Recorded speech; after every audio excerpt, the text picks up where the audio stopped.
Thelema, Coast to Coast, Show 30, July 30, 2006.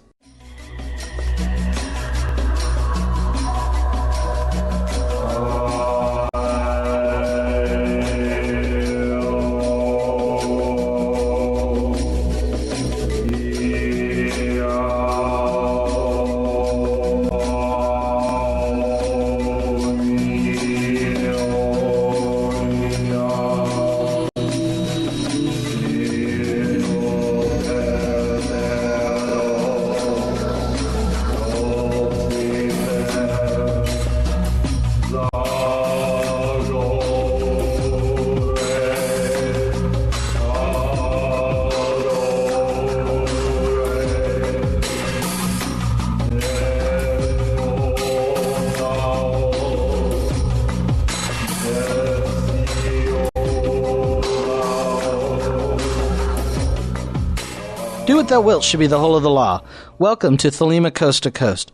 My name is John Crow, and I'm the host of the show. Before we get into the show, I want to remind listeners that there are 4 ways to contact the podcast.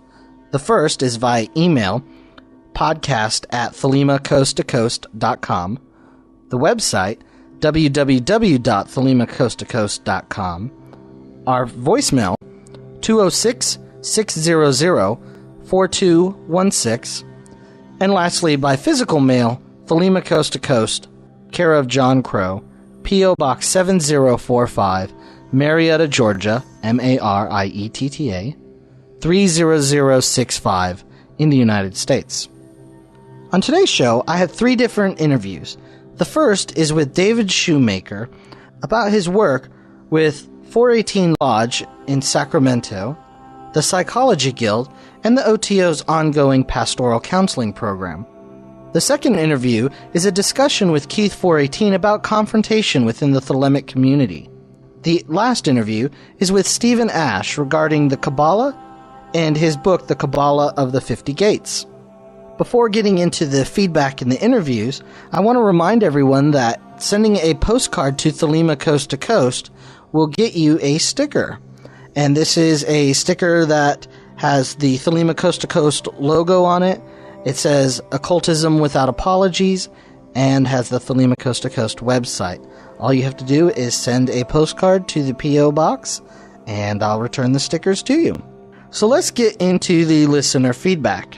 The first one is from a listener named Johnson Miller. I just listened to show 29. It's Johnson Miller from Virginia. It's another great show. A couple things.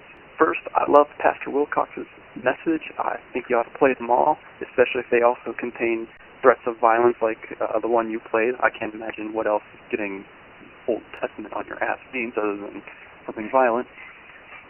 Second, as someone working on the history of Virginia Military Institute, who shows was the last place I expected to hear references to VMI. And the third thing is, I wonder, is there any evidence of OTO membership increasing over the years since the show started, or, for that matter, evidence of membership decreasing? Thanks a lot for all your great work. Thanks for the feedback, Johnson. Well, in regard to your question about the increased membership, the OTO membership increases and decreases every year. I don't know of anybody leaving the OTO per se by the podcast. I do know that some people have contacted me and told me that they've come into the OTO because of the podcast, or that the podcast has helped them get back on their thelemic path or looked into Thelema, things like that. But I think there's a large number of factors on why people would join the OTO and leave the OTO. I do think as a trend, the numbers have been decreasing somewhat, but I don't know how accurate the numbers that have been put out in the past are. So, as far as I'm aware, the worldwide membership of the OTO is approximately 2,500, give or take, where about 1,400 or 1,500 of those are in the United States. And again, these numbers are approximate, so I don't know exactly, but it's somewhere around that. I know of maybe about half a dozen people have joined the order because of the podcast, so clearly that doesn't make that large of a dent in there. But Nevertheless, I'm glad that the podcast has gotten some people active in Thelema. So thanks for that question. And you also touched on the subject of the biggest topic of feedback, Associate Pastor Wilcox. Well, I need to let everybody know that Associate Pastor Zebulon Wilcox, although sounds very convincing, is actually the creation of a production company in Georgia called Blue Deer Productions. And they have done a mockumentary about a South Georgia or a rural Georgia church in which Associate Pastor Wilcox is one of the characters in it. This production company is associated with an OTO brother and someone I know, so I wanted to give them a little press, and we had a little fun with that. It seems that Associate Pastor Wilcox really did rile quite a few people up, and in fact, he seems to have been a bit of inspiration for one of our OTO brothers, Scholar. He's been featured on this program before. He has written a song about thelemic conversion and Associate Pastor Wilcox. So here's the Scholar song about thelemic conversion. Zebulon Wilcox here. Hey, you understand? Here's the thing, the dark side of Satan is.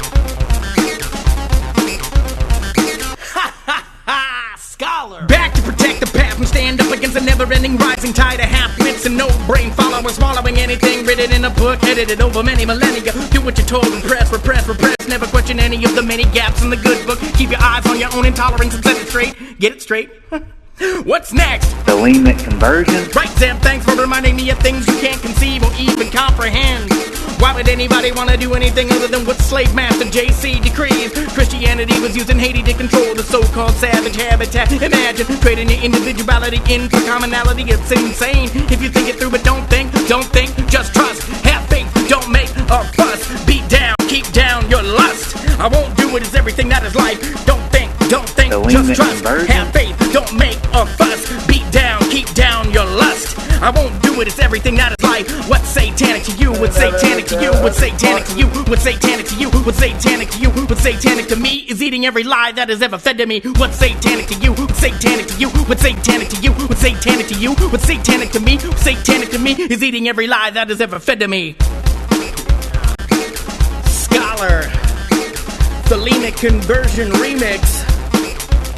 Zebulon the Automaton on the telephone. Beast out. Podcast 28's done taking the cake. I hope you've found that song amusing. As soon as Scholar sent it to me, I absolutely loved it. It was great. And I appreciate him taking the time to put that together. I'm glad you all liked or were very interested in the comments of Associate Pastor Zebulon Wilcox. And unfortunately, he will not be coming back on the show anymore. But if you want more information about the Blue Deer Productions and some of the other things about the mockumentary and so forth, you can go to the Thelema Coast to Coast website and go to the forum thread called the Poplar Creek Church, and it has all of the information in there. So thanks again for all the people who sent feedback, and I received quite a bit of it. And Johnson and Scholar who sent in the audio. Okay. Any listener of the podcast knows for quite a while we've been doing giveaways with Latex Records. On the last podcast, I played a song from the Kali Yuga album, The Cosmology of Decay. And the winner of that CD is Steven from Astoria, New York. So congratulations, Steven.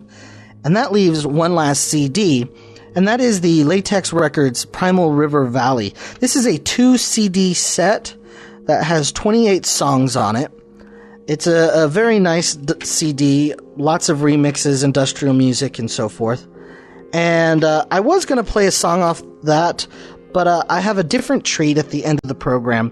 So what I'm going to do is I'm going to give this last Primal River Valley CD away. And the winner of this CD is Dixie in Austin, Texas. So congratulations, Dixie. I'll be sending these CDs out.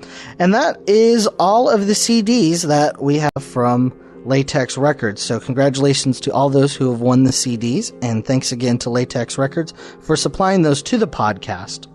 Now, our first interview, as I said before, is with David Shoemaker. David is the body master of 418 Lodge in Sacramento. He's also the president of the Psychology Guild and a very accomplished musician. In fact, the music that you hear in the background, I'm actually experimenting with having background music for the first time. This music is produced by David. He also has a number of other CDs that he has put out, movie soundtracks, all instrumental, very wonderful music.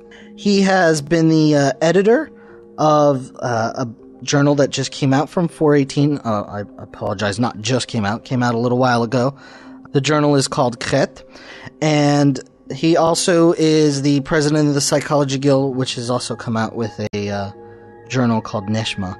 I think the next project he's working on is the next version of Qret, and then after that, they'll be doing the next Psychology Guild newsletter. So, to get more information about that and let people know about what the Psychology Guild is doing, here's David Shoemaker. We have on the phone with us David Shoemaker. Are you there, David? I sure am, John. 93, welcome to the podcast. 93, thank you for having me. For those who are not aware of you, you're the body master of 418 Lodge in Sacramento, California, and you're also the president of the Psychology Guild within the OTO. Correct. How did you get into magic? Well, I am a clinical psychologist, and when I was in graduate school, one of the directions that was really appealing to me, and one of my professors who was particularly influential was a Jungian-oriented person, and so we did a lot of work with studying the works of Carl Jung, and this got me drawn into what in the field would be called depth psychology, as opposed to maybe the more mainstream cognitive behavioral kind of approach, and therefore my mind was opened fairly early in my training to looking for archetypes in the world around us, for looking at myths, for looking at the utility of ritual and that sort of thing. And so it really wasn't a big jump to discover the work of Rigardi, who then was writing about Crowley and connecting psychology and magic together. So that was kind of my bridge over into magic from psychology. Now, Rigardi makes the comment often that people practicing magic should have some kind of therapy. I've even heard like 100 hours or something like that. What are your thoughts about that? I think people in general should have therapy. I'm not saying that to line my pockets, but because there is, I think, inherent value in, no matter how self-reflective we are, no matter how much work we've done on ourselves, there's something of inherent value in sitting with someone you've asked to help you and to get that outside perspective in a fairly intimate setting on your issues, your history, your growth process, as a dialogue. I just think that's a unique opportunity that everybody could potentially benefit from. So certainly, if you're in the path of magic and mysticism and you're wanting to obviously do some pretty deep exploration of yourself, I think beginning it by a process like therapy can be extremely important. Now, should the therapist be pro-magical practices or experimental spirituality, or does that really make a difference? I think what's most important is that the therapist is open-minded to integration of spiritual issues or alternative religious, however you want to frame it, but the open-mindedness is the crucial thing rather than necessarily a particular theoretical orientation, but generally speaking, someone who's trained as a Jungian or would identify themselves as a transpersonal psychologist, for example, those people are probably going to have a more open mind to alternative practices. So I think that's a pretty good idea to try to do some homework and find someone who fits that description. Okay. Well, let's move into your kind of realm as the body master of 418 Lodge. What are some of the things that 418 has been doing? Well, for the last 2 years, what we've basically been doing is rebuilding ourselves. We The lodge was actually founded in 1979 by fellow settlers, or Merrill, of course, and